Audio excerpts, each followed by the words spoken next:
کہ ایک مرتبہ آپ صلی اللہ علیہ وسلم ممبر پہ تشریف فرما ہونے لگے تو آپ نے پہلی سیڑھی پہ قدم رکھا تو آپ نے فرمایا آمین، دوسری پہ رکھا پھر فرمایا آمین، تیسری پہ رکھا پھر فرمایا آمین۔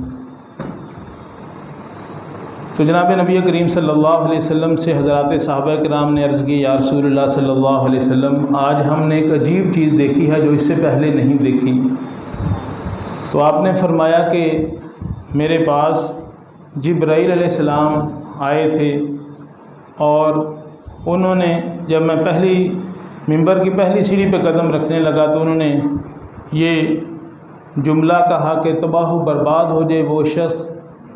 کہ جس کی زندگی میں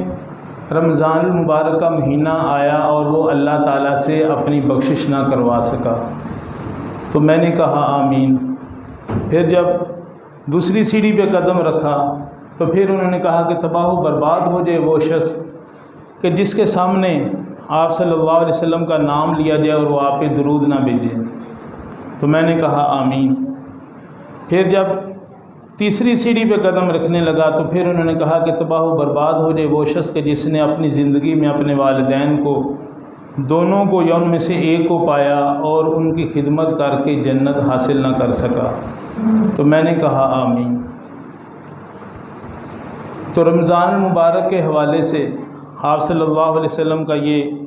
فرمان کتنا ہی ایک قابل فکر ہے، قابل غور ہے کہ جس کی زندگی میں رمضان کا مہینہ آیا اور اس نے اللہ تعالیٰ سے اپنے گناہوں کی معافی نہ کروائی، اللہ تعالیٰ سے اپنی بخشش نہ کروائی، تو آپ صلی اللہ علیہ وسلم نے اس کے بارے میں یہ اس بد دعا پہ آمین فرمائی ہے کہ ایسا بندہ تباہ و برباد ہو جائے۔